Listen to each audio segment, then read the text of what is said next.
Happy Pride Month, everybody, and if you got a problem with that, you got a problem with me. Well, I don't want to speak for you. I assume they also have a problem with you. They do have a problem for me. I just had to stop myself from making a horrifically morbid joke. Oh, yeah, well, we'll get to that. Yeah, yeah, we will. God almighty. What a start to the month. Yes, 40 seconds in. That might be a new record, I don't know. Yeah, but I feel like it's warranted. Anyway! Yeah, welcome to Under the Bridge, everybody. Welcome to Under the Bridge. I'm Cody, aka the Scarlet Troll, pronouns he, him. And I am Greg, aka Greg, also pronouns he, him. And this is our podcast where we talk news of the pop culture variety. Sometimes comic news, sometimes gaming news, pretty much always movie news, and also pretty much always a movie review. So make sure to ring the like button, smash that bell, and share the video around if you're into that sort of thing, because it really helps us out, and we appreciate it. We appreciated it indubitably. Alright, I gotta start off on a real f***ing downer. And you know what, maybe I won't even bleep that one, I don't know. But Jonathan Joss, among other things, the voice actor for John Redcorn in the original King of the Hill, is dead. He was killed in a hate crime yesterday as of the day of recording, June 1st.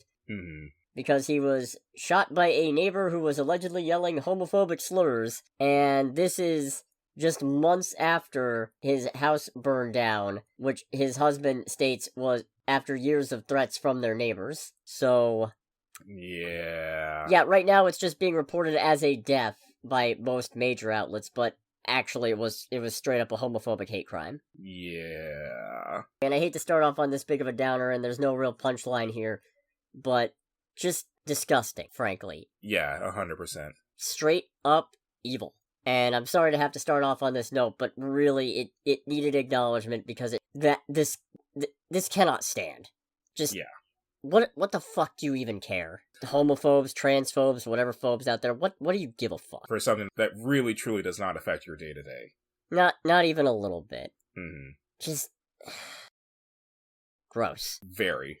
The upside of having a small audience is I could reasonably confidently say that hopefully there's no such type of those people listening to our show, those being bigots, but... Exactly. Yeah. If there are, unsub. I don't need the views that bad. Right. If you want to like the worst shark movie take of all time short, though, just because I got an ongoing bet going there, but... Just to have us do a Sharknado versus Jaws episode. Yeah, but then don't let the door hit you on the way out, alright? Yeah. What am I saying? I don't need those kind of likes. Or you're really gonna say give us engagement and then get the fuck out? Yeah, but I don't need the engagement that bad. It would be kind of funny, but... Only a little bit, and then I'd also feel terrible on the inside anyway, which is kind of just par for the course lately, but I mean, you know, we're getting off topic. The point is, what a just devastating thing to hear. Yeah, not a great thing to hear about. So, you know, I don't know where I'm going with this. Don't suck. Yeah. I almost want to say don't be a creep. That goes past being don't be a creep. We'll get to don't be a creep momentarily, but... Yes, indeed. This is more than just don't be a creep. This is... Don't be a hateful human being. Yeah, exactly. Blatant homophobia, transphobia, racism, sexism, whatever you want to call it. None of it. None of it is alright. Yeah, exactly. Alright, there. Can't communicate that hard enough. This is going to be a mess to edit. Apropos of nothing, because I just remember that this is a thing, and I forgot to mention to you before we started recording. Call of Duty is having a crossover with Ballerina. Anyways. Is that the segue that you needed? Yeah, that's exactly what I needed. So, we got another death report. This one is that Ed Gale has passed away, and I did not know this, but apparently he was the in-suit performer for both Chucky in the first two Child's Play movies, also Bride of Chucky, and also the in-suit performer for Howard the Duck. A movie near and dear to my heart, despite the fact that it's completely terrible. I don't think I've ever been able to finish watching that movie. I think I've tried to watch it twice, and both times, very quickly in the movie, I'm just like, yeah, I don't have it in me. Yeah, no, that's fair. That's fair. It's not good. It is not a good film. No. You're more qualified to say that because you've actually seen it the whole way through, but I think it goes without saying it's not a good film. And it's First feature-length theatrical release Marvel ever made. Well, they didn't make it, but, the first one based on a Marvel Comics production. That had their name on it, basically. Yeah, no. And look at what they've become now. Yeah. Look at how my boy has grown. I don't know. I should have been more enthusiastic about it, but now I'm just thinking about Doomsday again. For you, it's, look at how they've massacred my boy. Yeah, exactly. Fucked it up like Doom's face. That's where he wears the mask. But anyways, because it's relatively recent, I also felt like I had to mention that despite holding these positions that are near and dear to my heart, because I like the first Child's Play, and Howard the Duck has grown on me over the years, much like a fungus. Jesus Christ, much like cancer. Yeah, silence like a cancer grows. But I did also feel like it would be kind of grimy not to note that just last year, Gale did plead guilty to one charge of contacting a minor with intent to commit a specified sex offense. Oh, yeah. So, not to drag somebody at the time of their death, but that's recent enough that I felt like I couldn't just idolize and go, what a loss, what a tragedy, because that's not great. And by not great, I mean patently unacceptable. So, yes. And I thought, if there's any person whose death announcement I could probably get away with this during, you gotta assume that anybody willing to dress up as Howard the Duck and Chucky has at least a little bit of a sense of humor. So, right. Yeah, we're gonna spin this one. Don't be a creep, everybody. Play the jingle. Don't be a creep. There we go. Actually, different apropos that I should have mentioned before you started talking about this dude. I think you'll enjoy this. You know the MF Doom shirt that I have that I got for Christmas last year? Hit me with it. I'm getting to a point where I may have to not wear that shirt as often as I do, because half the time when I wear that shirt and I'm going to grocery stores or running errands, people are like, oh, nice shirt, dude. Yeah, thanks, man. I really like it. And before I can mention MF Doom, they're like, what do you think about Downey playing Dr. Doom? Nice. And I'm just like, give me a goddamn break. It's like, it's not even the same. Okay, I know MF Doom's inspired by Dr. Doom, but it's just like, give me a fucking break. You know what? Yeah. I should get one of those shirts. And what happens is that you get a proper Dr. Doom shirt and people start asking you about MF Doom the rapper. You know what? That'd be really funny. That would be very funny, but it would also be very frustrating for me. Now, I'm not getting rid of this shirt. I absolutely adore this fucking shirt. I will take care of it for as long as the design stays on the shirt. But it is one of those things where I'm just like, it's not Dr. Doom. Okay.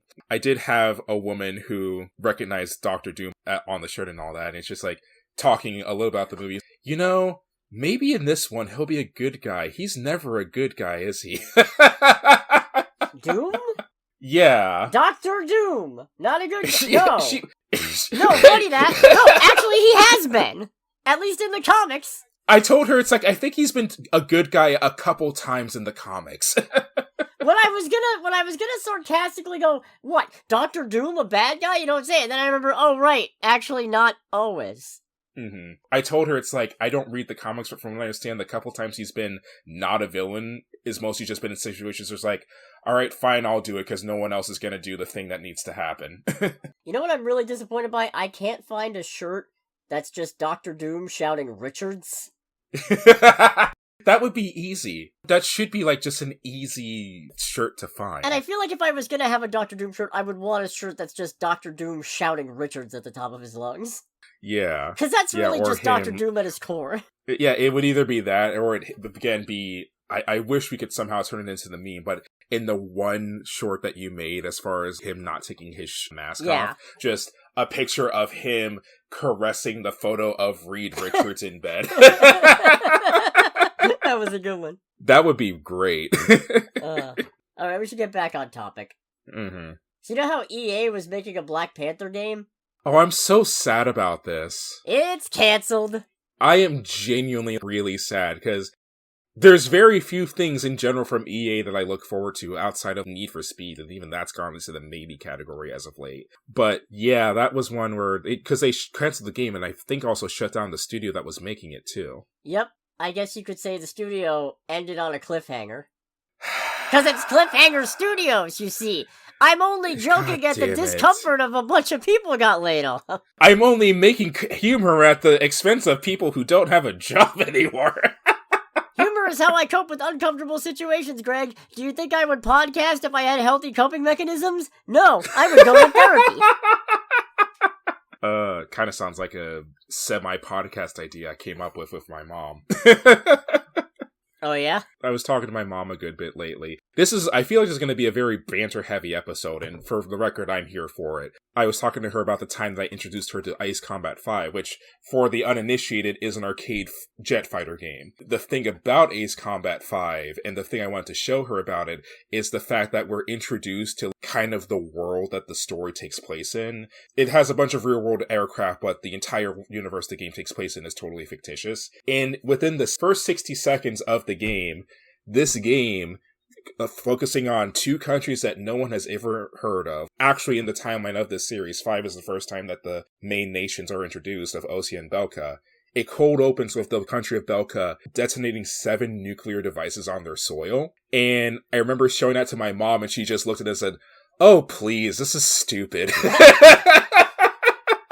And I just had an idea with her. It's just like, I unfortunately don't play enough story-based games for this to really go anywhere, but I would love to do a thing where either she's playing the game or I'm playing the game with her and she's watching, and having her just kind of comment not so much on the gameplay itself, but like the story beats of different games, because I personally think that would be fucking funny.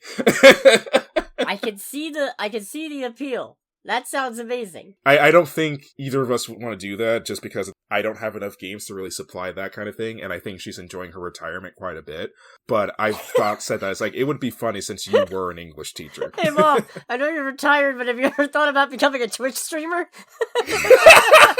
Dude, I told you about how I tried to introduce her to video games via Call of Duty. Yeah. I introduced my 7th grade English teacher mother to Call of Duty, and she became concerned for my well-being. I mean, it's Call of Duty, so I get it. Ayo. Yeah.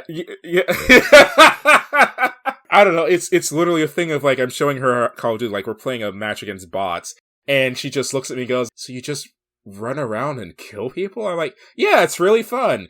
And she just has the most concerned mom look I have ever seen on a human being. I'm like, all right, let's play something else. I don't think Call of Duty's gonna do it. So back to the Black Panther game. The Black Panther game. We have some additional details courtesy of Bloomberg, which includes that there were going to be several different playable heroes, including T'Challa, Shuri, and Killmonger, all of whom were apparently going to be competing for the Black Panther title. And then in the game, players would select one character to be, and then the others would be rivals. Which... Wasn't there a thing about there being a Black Panther and Bucky, like World War II video game or something like that? Oh, that's still happening. That's not EA. That's Marvel 1943 Nazis or whatever. Okay. Fair. But that's still going on, and it's Cap. It's not Bucky. Alright. Apparently, the Skrulls were going to be, maybe not the main bad guys, but certainly a faction of bad guys, and they were going to function off the Nemesis system, or at least a very similar system, like in Shadow of Mordor. Nice. I think. I don't know.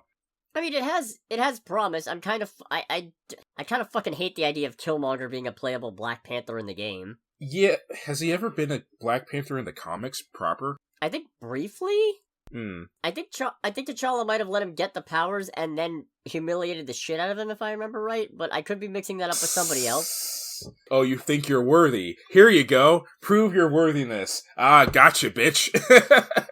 And also, apparently, the reason it got canceled was because, despite being in development for nearly 4 years, it was still in pre-production. So... Oh my god. Yeah, that's pretty insane for a video game. Yeah, that's not great for a game. So, I get it. It's frustrating as hell, but I get it. Right. Maybe we get a Black Panther game where it's just T'Challa? I mean, I would like that, personally. Open world sandbox Wakanda game. Seems easy to me. Yeah, that seems like pretty straightforward. A sandbox game set in Wakanda where you actually get to explore Wakanda would be pretty awesome. Yeah, it would. Anyways, apparently EA and Marvel still have their deal or whatever to work on 3 games, because I guess this didn't count since it doesn't exist anymore. How the fuck does this not count? I don't know. I mean, that's a lot of money spent on development. Just be like, alright, we'll just, like, clean the slate with this one. Yeah, 4 years of our lives, goodness knows how many millions of dollars pumped into this project. It's like, no, Biggie Dog, we know what you're doing. Disney's just like, yeah, you know what you're doing. Flashbacks to pre-release Battlefront 2. And the shit show that was. On the flip side, EA's gotta be pissed that they're basically doing a mulligan, but do you want to be the guys who go to Marvel and be like, you know how you paid us to make 3 games? Well, one of them's not happening. True. Fair, I guess. Yeah, I wouldn't want to be the guy taking that hit. Yeah. It's been a while since we've had, like, a really solid superhero video game, hasn't it? Yeah, at least something worthwhile to talk about. Wait, it's shit. Like, what have we had? Spider-Man. But I mean, that's other fair. than Spider-Man, I feel like at this point, Spider-Man's had enough good games that it doesn't fucking count. Yeah. I mean, it's also a thing of, it's hard for me to count Spider-Man 2 just because of the fact that it's locked to, well, Spider-Man 2 is available on PC, but the fact that the Spider-Man games are locked to a single platform. Yeah, but they still count. Yeah, I mean, they do count. It's just, as someone who no longer cares for console exclusivity, even though the main series that is a pillar of who I am as a person is exclusive to PlayStation, I just by default dislike console exclusivity is what I'm getting at. Yeah, I can see that. So Marvel and DC in comics news are doing another crossover event for the first time in, I want to say like 20 years or somewhere around there? Yeah, because wasn't there a thing in the early 2000s? Maybe. I don't remember exactly when the last one was, but it's been a minute. Mm-hmm. And they're starting it off with Deadpool and Batman. That's either going to be amazing or the worst fucking thing ever. I'm really disappointed because on the one hand, I understand that it's 2 of their big individual cash cows, and they've already had Spider-Man and Batman team up in the past, and they had Batman and Punisher crossover at some point, I think. So like, Batman and Punisher? Yeah. Really? Oh, that had to have been fun. But also, I feel like that's kind of part of why Deadpool and Batman isn't that interesting, because we've sort of gotten this before? Well, I don't know. I can kind of see it, because Punisher and Batman are already, like, oil to water. But I feel like Deadpool and Batman would be nuclear weapons to Hiroshima. Yeah, but, like, Deadpool and Batman is just like Batman working with Harley Quinn. Well, but they're on the same side. So is Batman and Harley Quinn now. They have been for years.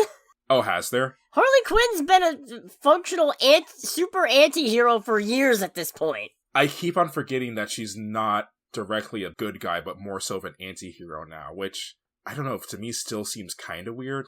I get it, but I don't know. Comics are weird, aren't they? I don't have a problem with it. It makes me less interested for Deadpool Batman because this is just Batman teaming up with Harley Quinn, except this time she has katanas and a penis.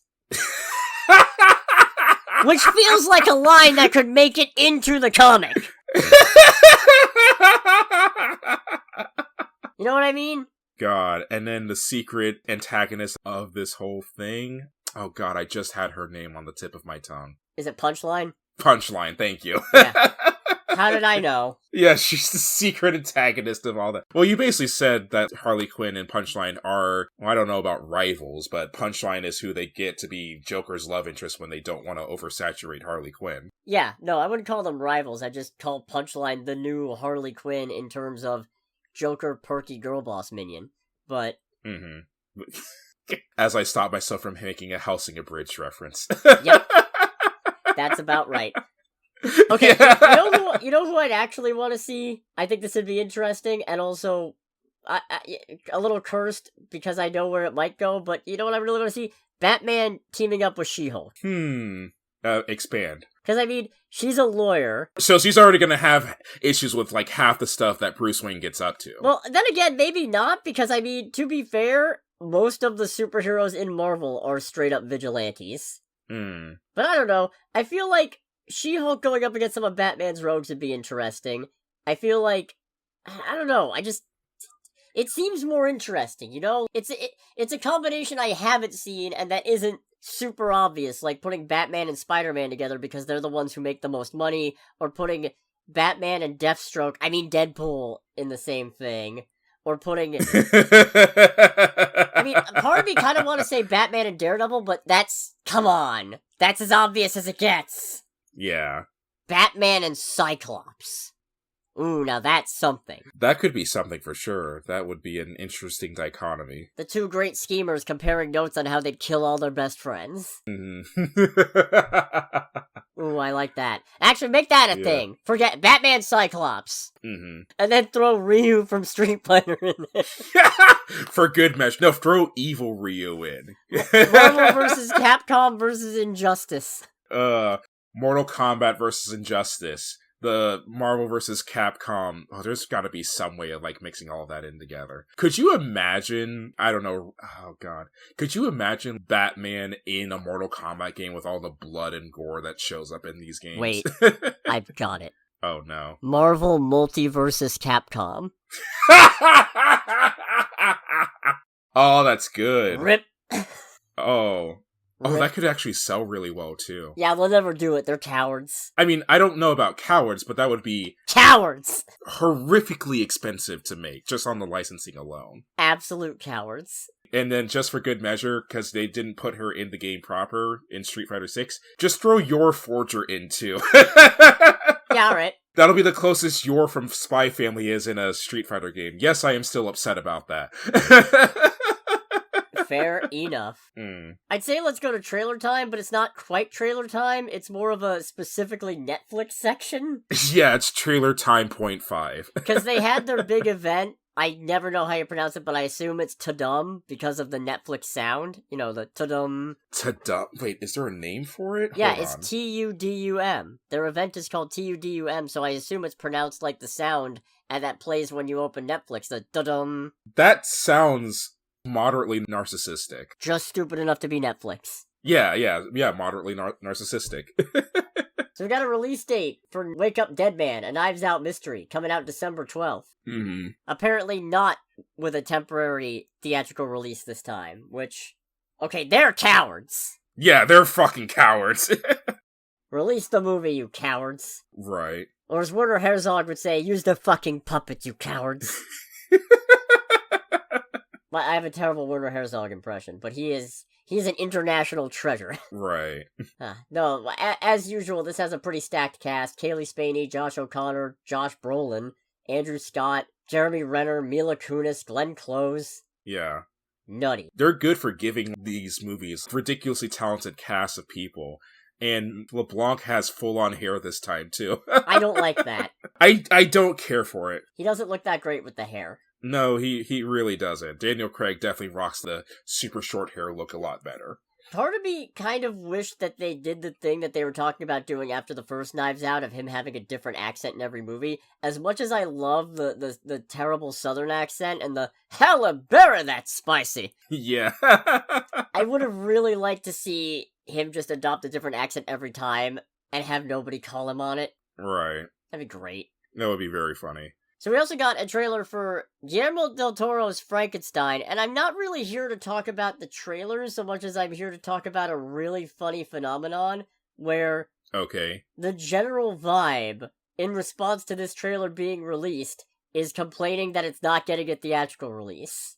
Yeah, because it's fucking Netflix. Yeah. This does not belong on Netflix. Don't get me wrong, I would prefer for this movie to be put in theater, because just from the vibes of it and all, it definitely feels like it belongs in a theater, but it's Netflix, so it's not gonna get that. I think on the times when Netflix does put out a movie, as we saw with Glass Onion, it's just like, alright, fine, but you only get it for a week.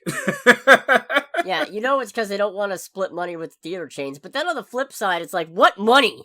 Yeah, okay, you don't want to split money with theater chains? Sure, but by putting it in theaters, more people will come out to see it, probably. And you get actual direct money from it. Yeah, the price of a Netflix subscription per month is also what people pay every time they go to see a movie in the theater. And boy, that sounds sad to say out loud.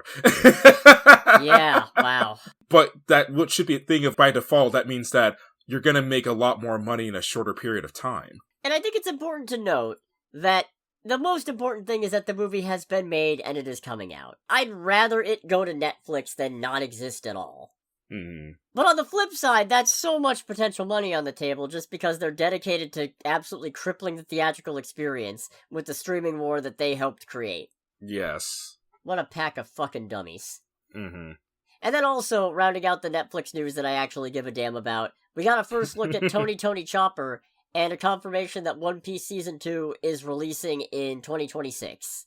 Still need to watch the first season. It's good! It's really good! Yeah, like I heard pretty consistently that of all the Netflix live-action remakes for anime, or retellings or what have you, this one is actually genuinely good.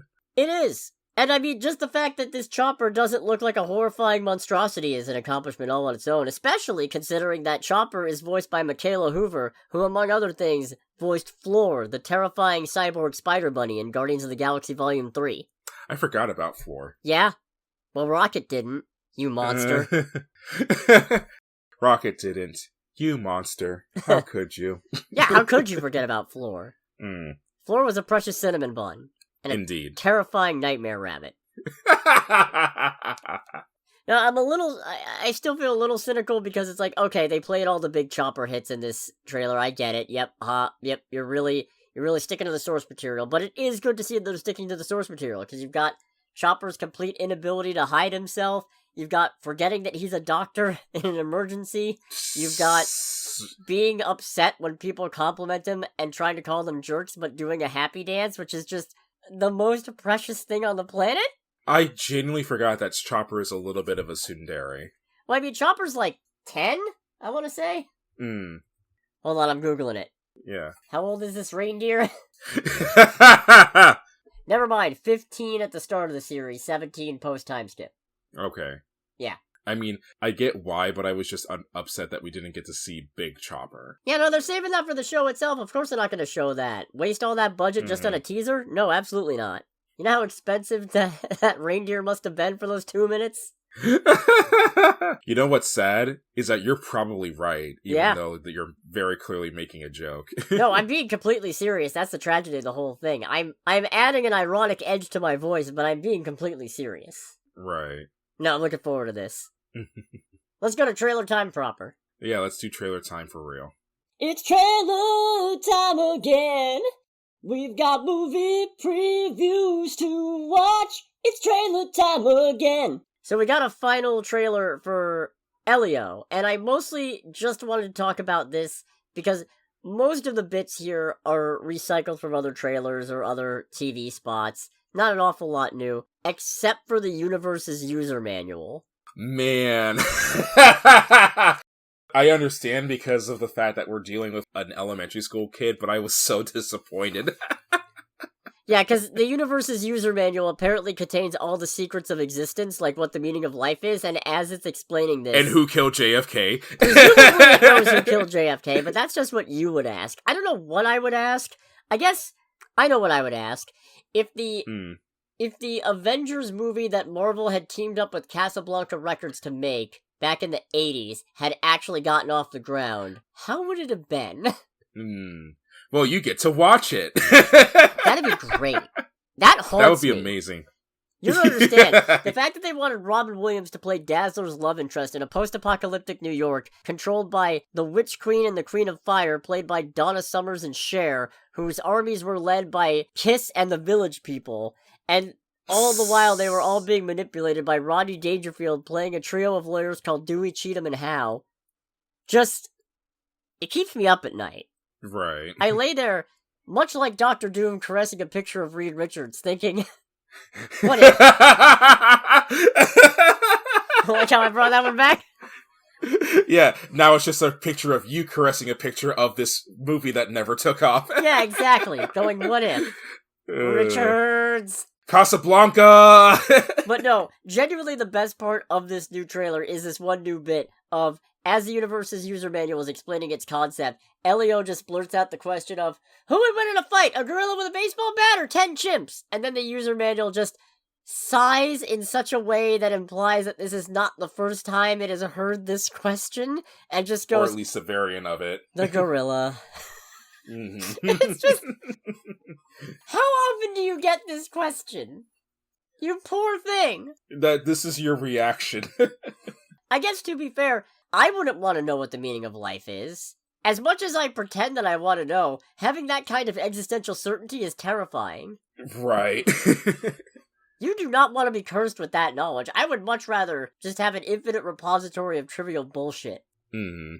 But yeah, no, this still looks good. I'm looking forward to this. Oh yeah, same. I'm having a great time with this. Speaking of things I'm really looking forward to, Good Fortune, starring Keanu Reeves as a budget guardian angel. I mostly save people who are texting and driving. Wait, you're telling me I got a budget guardian angel? It's like, well, yeah. Kinda. Yeah, kinda. My name is Gabriel. I'm your guardian angel. I'm here to... What is this? Who the hell are you? How do you know my name? Tall guy with dark hair? Oh, yeah, that's Gabriel. He's so hot. Yeah, I know, right? It's like, I'm gonna go sit on his face. That will probably confuse him. I'm glad that Keanu Reeves basically now has carte blanche to do whatever the fuck he wants. Yeah. Especially if it's stuff like this. He can do whatever he wants. More power to him. After the 4 John Wick movies, go right ahead, Chief. But... I mean, I feel like... I forget the name of it, but I'm pretty sure it's not The Matrix, but there's a different movie from the 90s that I think is kind of a bit of a stoner movie that he's in that has a decent cult following. Oh, you're thinking of Bill and Ted's Excellent Adventure. I feel like this is going to be a new Bill and Ted-esque movie from him. Probably. Just from the vibes. So in some ways, it's him going back to the roots, kinda. Yeah. Huh. Either way, really excited. Mm-hmm. So then we've got the 1-2 punch of movies that seem really confused as to what they want to be after a very successful original. Right. Because we have a trailer for The Black Phone 2, and I'll be honest... I still haven't seen the first Black Phone. I have, and I like that one quite a bit. And I'll be honest, this disappoints me a little bit. Oh, really? I was kind of hoping it wouldn't be the same serial killer, and I understand why it is, because Ethan Hawke is talented, and you want to bring him back because he was a key part of the first one, but I kind of like the juxtaposition where the serial killer in the original The Black Phone was basically mundane, and the phone itself, the tool being used by the victim, and also the fact that his sister was having visions, was the supernatural part. I kind of like that. You don't get that very often. Yeah, absolutely.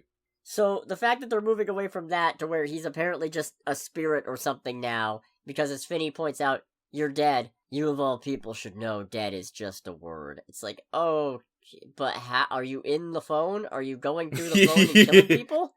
Are you the landline? Are you pulling a Carnage that one time he used his symbiote powers to hack into the internet? I'm sorry, what? It's a thing. I don't believe you. No, they did. They even adapted it in Venom Let There Be Carnage. Oh, is that the whole electricity thing? The bit where he plugs his symbiote tendril into a USB port. Oh, I forgot about that. Yeah, no, that. As much as I hate Venom 2, I gotta give him that. That's comic accurate. Fair. I don't like giving it to them, but I must. Fine, I will begrudgingly give you credit for this. I mean, I'm not going to give them credit for everything that's comics accurate. Like, case in point, they introduced Marcus in Avengers Doomsday. Hit the deck, Carol, look out. Who is Marcus? You remember the whole Avengers 200 spiel? Not really, honestly. The one where Carol Danvers got pregnant? I already don't like this. We've gone over this. I'm not going over it again. You probably blocked it out of your memory, which I don't blame you. Yeah. That just kind of jogged my memory a little bit. It's just like, oh, sweet Jesus. Okay. Yep. I don't think they would be that stupid. No, but I'm just saying there's a limit to what I'm willing to give credit for in terms of comic accuracy. And now that I say that, and again, thinking about the fact that Downey is going to be Dr. Doom in Doomsday. Oh, sweet Jesus. I genuinely doubt they'd be that stupid. But just know, if Marcus shows up, it'll be a repeat of Dalmatians Killed Me Mom, just with opposite reactions from us. Yeah, he'll be laughing his ass off, and I'll be sitting there going, oh no. Oh, God. Brie Larson didn't stop you guys? Yeah, for real? Yeah, that's what I would expect, is Brie Larson be like, nah, no, I don't think so. I mean, I guess that's the upside of them moving away from the Kangs, is it's less likely we get Marcus. Mm-hmm. Because he's also, he's related to the Kangs somehow. Right. That's not important. Anyways. Black Phone 2, I guess we'll see. I like Ethan Hawke. I like the first one. I guess we'll see. Right. Anyways, Megan 2.0, final trailer. We got one. alright, I will fully admit, this trailer has made me warm up to the movie a hell of a lot more.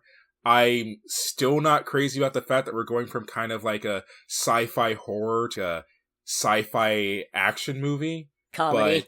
But action comedy. There's a part of me that doesn't like that this movie is funny. This trailer gave me whiplash. Yeah, it did. With Britney Spears, which I was not ready for whiplash via Britney Spears. It's the fact that it keeps alternating between the two trailer songs, and not only that, it's alternating between versions of Oops, I Did It Again. It's just, it's so abrupt, and it's so weird and awkward, and I mean, I guess to be fair, so was the first Megan, so I mean... But, Megan, you didn't have any desire to kill people, right? Right? Megan, shh. I'll give it this. The sass is on point. The sass is insane in this shit. I'd say my biggest mistake was letting myself care too much. Your biggest mistake was killing 4 people and a dog. Just rolls her eyes. God. Megan, you were supposed to stay undercover. Megan immediately starts doing the robot dance on stage. Right. Oh god, that's gonna be how she gets international fame, leading to that one guy who's dressed like her going, I don't care if she killed 4 people. Oh, that's right. I blocked that out of my memory because that's a level of degeneracy that I am unfortunately familiar with on the internet. And I just mentioned that from some of the things I read under comments for some of the trashy manga that I read. Oh, that makes sense. I'm sure Dress Up Darling is full of complete... And that's not even that trashy, but I'm sure it's full of upstanding citizens. It does have a moments where it does get more trashy than normal, but the trashiness usually serves a purpose. The fan base does take it a little bit too far at times. 15-year-olds, people. I mean, 15-year-olds that act and talk like college students, but whatever.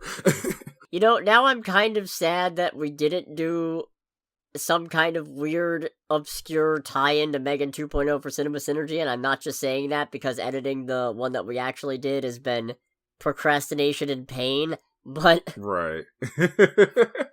Hey, whatever. I mean, it would be a Cinema Synergy where it's like, in our connecting series for Megan 2.0 is My Dress Up Darling. Dang. A season 1 in its entirety, even though there's, like, no violence. It's actually pretty cute and wholesome, and moderately horny. Yeah, our tie-in to Ballerina is Dress Up Darling. I don't know how these two things connect. No, our tie-in to Ballerina is Call of Duty Black Ops 6. I also don't know how these two things connect. There's guns. There's guns, and there's Ana de Armas, I suppose. Is she in a Call of Duty game? Oh, no, yeah, so they added... There's a crossover for Ballerina where they added her character as a playable operator in the game and in the Warzone. You were just talking about this earlier, and I blocked it out because I didn't care because it's Call of Duty. Now I remember. Yeah, no, that's right. That's why I brought it up, because I thought it was hilarious. Much like you blocked out Avengers 200. Yes, but that's actually not hilarious, though. Yeah, you're right. You know, apparently she was on Hot Ones. Was she? Was this, like, the most recent episode? I think it was recent. I'm gonna have to check it out. Apparently she joined the No Water, No Milk Club. Oh, damn. Yeah. Alright, good for her. To check this out after that, now that I think about it. Oh. Let's talk box office. Let's do the box office. We did not see the highest grossing movie domestically this weekend. Well, we did see it, but we saw it, what was Lilo and Stitch, last week? Mm-hmm. Because it was that. It was still that.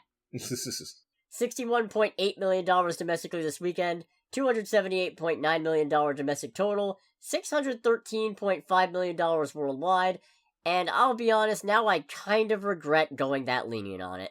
Oh, really? Watching it climb up this quick makes me bitter. I mean, I know I said if you have kids, don't really bother going to see this, which is just watch the original, which is probably the main audience, and therefore my half endorsement doesn't really matter, but I still feel dirty inside, because that means we're probably seeing more of these. I mean, to be fair, I think the general consensus between the both of us is that we did both genuinely enjoy the movie. Yeah.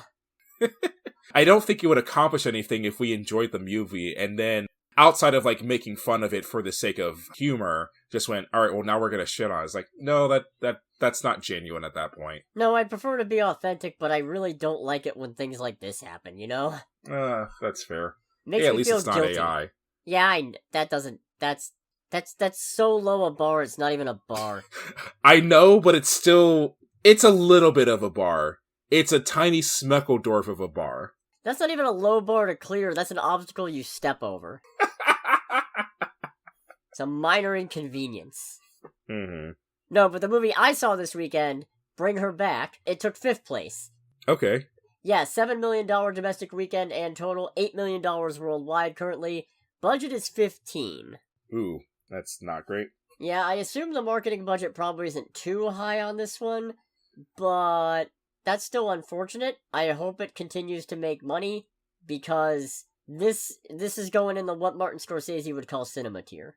Okay, that's good. Yeah, this is the second film by Danny and Michael Philippou. They're the ones who made Talk to Me, and for as much as Talk to Me was fine, but I didn't quite vibe with it, this is in a really weird spot for me. But it's still in the cinema category. It's in the cinema category, and the reason it's in a weird spot for me is because this is a movie where I don't know if I'm ever gonna watch it again, and I say that, and when I say that, I mean even to show it to somebody else. Is this movie... Because honestly, to me, I imagine it's from the standpoint of like kind of quality of content and stuff like that. It almost sounds like Hereditary, what Hereditary is for me. Because Hereditary, I do genuinely think is a good and well-made movie. I just have no desire to ever watch it again or show it to anyone. Well, yeah, but I mean, like, okay, for my baseline, you've got Talk to Me, which is fine, not the greatest thing in the world, but I'll still rewatch it. You've got Hereditary, which is this is really good, but I'd probably only ever really watch it again if I'm subjecting some other poor schmuck to it for the first time. Right. You've got I Saw the TV Glow, which gave me an anxiety attack for a solid 30 minutes after I finished watching it, and I'd still gladly put it back on. I still need to watch that movie, too. It's really good. Hell, I could use a cathartic anxiety attack. Maybe I should put it on the list. That's not healthy! Sometimes it is! Bullshit! This is why I'm not in therapy. I podcast. Okay. I'm kidding, I wouldn't therapy anyway. You would turn your therapy sessions into the podcast. No, that's what I would do if the podcast was the reason I don't go to therapy, but it's not. Oh, okay. Where was I going with this? Right, bring her back. Let's bring it back to Bring Her Back. The interesting thing here is, I might never watch this one again, even if it meant subjecting somebody else to it for the first time. I don't even know that I'd watch it again if it meant subjecting you to it, and you know how much we both enjoy each other's mutual suffering. Right. And it's not because the movie is bad. Quite the opposite. The movie is just, it's a bummer. How big of a bummer? Well, unlike Talk to Me, which is kind of heavy, but it still has some funny haha moments and some moments of levity and some moments where you think maybe things are going to be okay. This is just dour and grim when it's not being viscerally horrifying and unpleasant. And it's all intentional. This is not a mistake. This is by design. Don't get it make no mistake. Don't get it twisted. This is exactly what they're going for. Yeah. Does that play into... Because we've talked about how horror flicks usually use their horror to serve some kind of message as far as, like, the human experience. I sound like a humanities teacher right now. Is the bummer part of that human experience story? Oh, yeah, no, 100%. Okay. This movie is a downer, but it's a downer... with a purpose. It's an intentional downer. It's not an accidental one. It's not a... oh, this is supposed to be a happy ending, and then you think about it and you go, wait a sec, bro, that's fucked. Like... no, the movie is slapping you in the face going, hey, bro, this is fucked! Yeah. I heard that, too. Good. I'm glad. So the premise is that it stars Billy Barrett and Sora Wong. Sora Wong making her acting debut, as far as I'm aware. They're a pair of step-siblings whose dad just died. Okay. And Billy Barrett's character, Andy, who is just a few months shy of 18, wants to apply for guardianship, but he has a record that he doesn't want to talk about with his sister, but he's got a little bit of a record, and also he's not 18 yet, so he can't apply for guardianship. And it's especially made complicated because his sister, Piper, is partially sighted. Partially sighted? Oh, like she's blind in one eye. Well, she describes it, she can see shapes and lights, but that's about it. Okay. So she's not quite blind, but very heavily visually impaired, as I understand it. I don't know what the spectrum here is, so I apologize if I have any terms wrong, because it's just born from not actually knowing how these classifications work. Right. Now, the social worker handling their case has found a foster parent for Piper, who also agrees to take Andy in, because neither of them want to be separated from each other.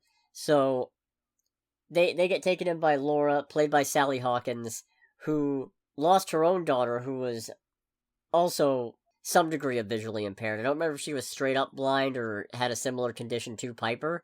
Mm-hmm. And Laura's also taking care of Oliver, who is a selectively mute child who remains locked up in the house a good chunk of the time. There's a reason for this. Oh boy. There's a reason for this whole thing. Mm. I should have sent you a picture of my notes before we recorded, because let me tell you, it veered off into some fucking just nonsense. Were both your pages totally full? It's kind of full. It's full because I was all over the place with it, but I'm also kind of overlapping at points. One part's just scribbles. Like you just scribbled in your notebook? Yeah. Did you get possessed by this whatever's in this movie? I didn't get possessed, I just There are parts of this movie that I did not watch because I was holding the notebook in front of my face. Oh, no kidding. I was just going, I can't, I actually, no. And some of it might be specific to me. I don't think it is. I think it's specific to some people. But is this? Are we getting into like some fucked up degeneracy or something? No, we're talking. I don't know how Creeps? much of this is a spoiler, but then are you planning on doing a spoiler section of this movie? So okay. You know what? I'll say light spoilers in this section. Okay.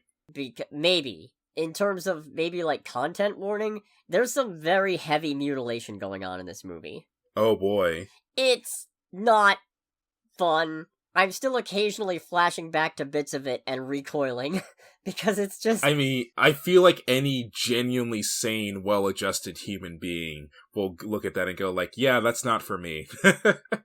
And yet, I would still say it's worth watching maybe the one time. Mm-hmm. Because it deals very heavily. It's another monster as a metaphor for some manifestation of grief, which, to be fair, it's a good one. It's a popular topic, but it's a good topic. It's one of those, I feel like a lot of the movies that I see that are really good horror movies touch on this particular subject, which, hey, whatever, if it works, it works. No need to reinvent the wheel. Because the thing is, I've said before, I'll say again, horror movies, the really good ones at least, are about something more than just the obvious monster in front of you. You're not scared by the thing, you're scared by what it represents. Like The Thing! You're not scared specifically of an alien worm dwelling in somebody's stomach or brain or what have you. You're scared of the idea that you're stuck in an isolated location and can't trust anybody around you. Right. That's the real horror. And also the alien monster shapeshifter thing. Yeah. It's been a while since I've seen The Thing. The alien shapeshifter monster played by Jonathan Majors. Oh, God. Not this again. Oh, yeah, so much of this movie is carried by Sally Hawkins, who just runs the gauntlet of being upbeat and perky and caring, but also being an absolute monster. Oh boy. There are some microaggressions in this movie, let me tell you. And some macroaggressions. Just like only microaggressions? From the way you're sounding, it sounds like there's just some aggressions in general. No, they run the whole gauntlet. There's microaggressions, there's regular aggressions, there's macroaggressions, okay? Yeah. As far as microaggressions go, do they also insult Marvel's Eternals in this movie? Alright, listen here, you. No, they don't. Alright. Also, interestingly, I didn't realize that I'd seen Sally Hawkins in a few other different things. For example, she was Mrs. Wonka in Wonka. Oh, no kidding. Yeah. Hmm. And also she's Mrs. Brown in the Paddington movies. Okay, that's probably the thing I remember her from the most. Or at least the first two. I guess she's not in the third one? I didn't get a chance to see the third one. Right. Huh, interesting. At some point. She's also in the MonsterVerse Godzilla movies. As who? Dr. Vivian Graham. I don't remember who I don't is. remember her character either. She is not she's not Vera Farmiga, I know that. Oh!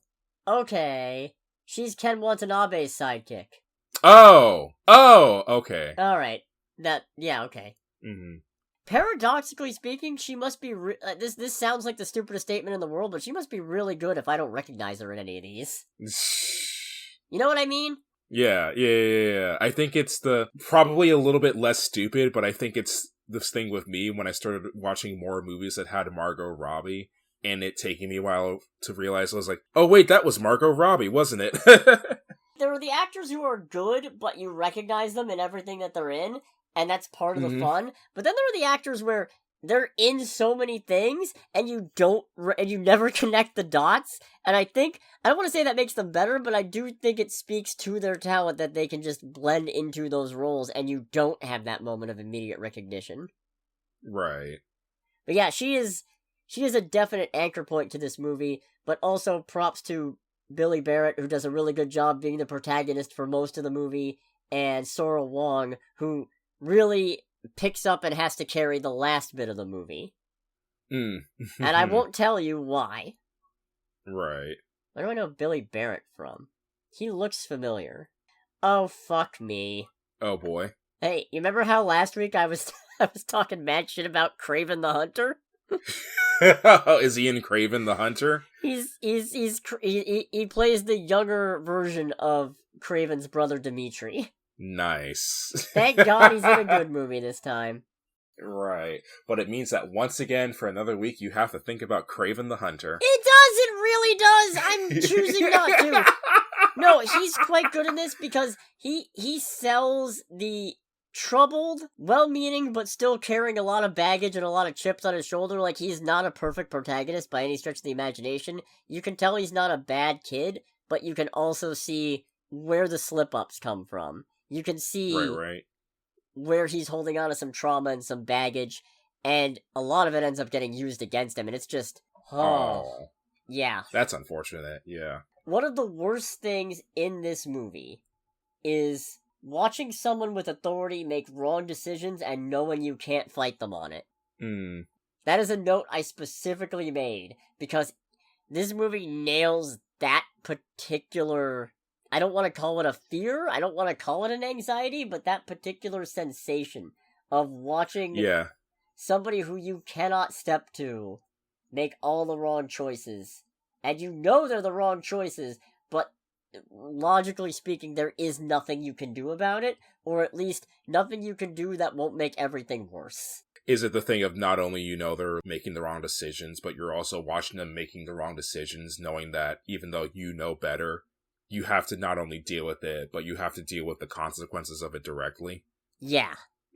Yeah, that I totally understand. Kind of like that, because I don't think it's much of a spoiler to say, given the circumstances I described, that Andy getting guardianship of Piper once he turns 18 is also partly dependent on how Laura evaluates him while they're staying with her. Right. So that really comes into play. Just a all-around uncomfortable movie from a psychological manipulation perspective, and then uncomfortable from a, oh, fucking hell, I didn't need to see that perspective. It's not a perfect movie. There is one moment where I was rolling my eyes, screaming, why did you go to the fucking cops? But... Yep, time to get the authorities in on this shit. I don't know how social services work in really any country, but I think this is in Australia. So, I definitely don't know how it works in Australia. Right. You know? No, this got real, it's got real intense at points. I can only imagine just based on what you're saying about it. But I think it's a testament to the movie that I really only had that one moment of frustration, because I feel like... obviously this tier list that I have doesn't matter in the grand scheme of things. The tier list serves your purposes, personally. Yeah, welcome to Under the Bridge, where the tiers are made up and the placing doesn't matter. Welcome to Under the Bridge, where the tears are real and they're streaming from our faces. The tears are real, but the tears are fake. They're crocodile tears. I just imagine making a tier list of crocodiles.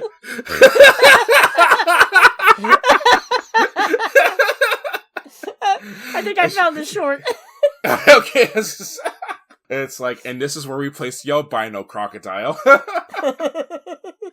Oh my goodness. That's great. Mm.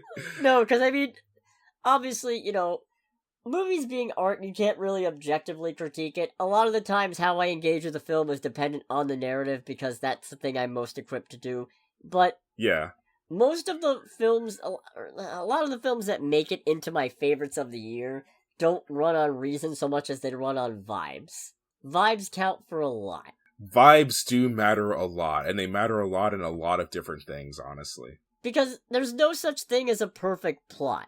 You're not going to make a completely airtight, structural, impenetrable fortress of a film where there's no plot holes whatsoever, partly because a lot of films are driven by human behavior, and not all human behavior is consistent. Ergo, you're going to get a lot of nitpicky assholes going, somebody wouldn't do that, even though there's 50 different historical records of people doing exactly that.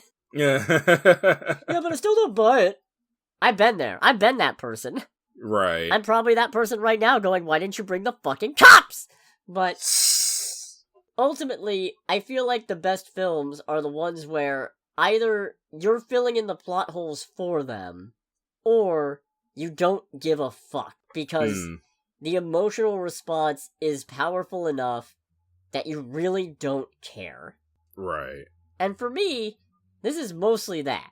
However, I also really enjoy the lengths they went to set up this specific scenario in such a way that you feel where the characters, Andy in particular, are trapped in this scenario, because there's the fact that he's not quite 18, he's got this record, he's got his own baggage with his dad having died, Piper's not actually his blood relative sister, they're step-siblings, and she's got that impairment, which means that both there's that extra layer on him to be responsible, but also she can't really see things that are going on the same way that he can. Mm-hmm. Just, like I said, ultimately speaking, the emotional response is the most important part, and boy howdy did this get a response, but I also appreciate the lengths they went to craft this specific scenario. Which is probably also part of why it's on here. I like a good attention to detail, I like a good... We've really thought this through as to why this doesn't happen. Right. But it's still strong enough that I don't feel like they're using that to cover up for the fact that they've got nothing. It's supplementary. It's not a distraction from that. It's not waving the keys in front of the face going, look how clever we were, so you don't see how we've got nothing going on. They got something going on. I can never eat fruit by the foot again, and I won't tell you why. Well, I will make a mental note of that, because even though I very rarely buy it, I do enjoy some fruit by the foot. Yeah, well, maybe not after this. Yeah. Oh, I'll at least make an effort to not eat it in front of you if I ever do decide for some reason to buy fruit by the foot. Not gonna say the thing that came to my mind as far as why I don't buy foot to the fruit, because I don't want to accidentally make you sick. That's fine. You know what? I'm gonna take a picture of my notes real quick, and I'm gonna send them to you. Hold on a sec. Alrighty. Do.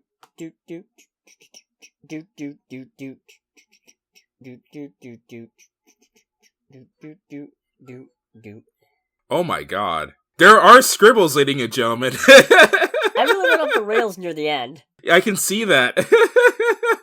These notes do look like the scribblings for help in a horror movie. It looks like I descended into madness while I was watching the movie, because I kinda did.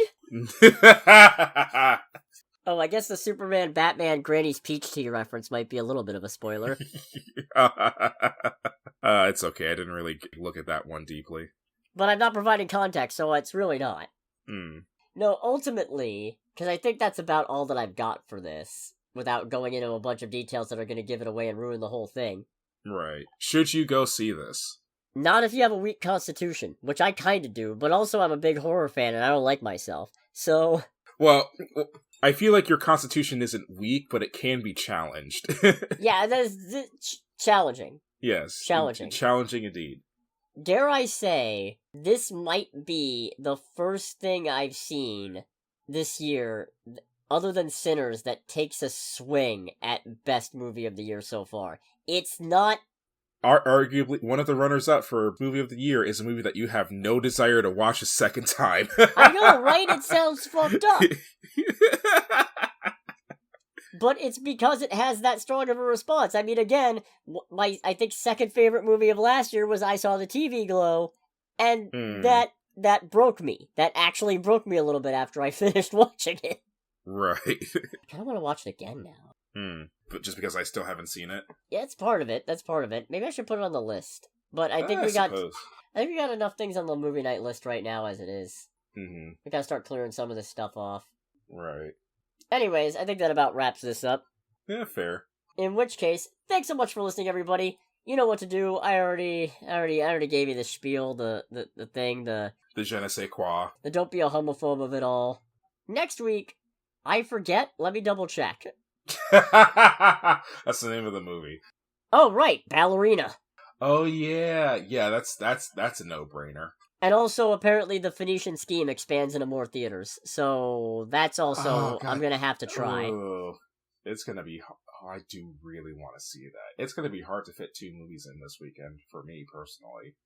Yeah, but I'm gonna have to try for it. So we'll see. Right. But regardless of how that goes, this has been Under the Bridge with Cody, aka the Scarlet Troll, and with Greg, aka Greg. And we'll catch you all next week. Goodbye, everybody. Bye!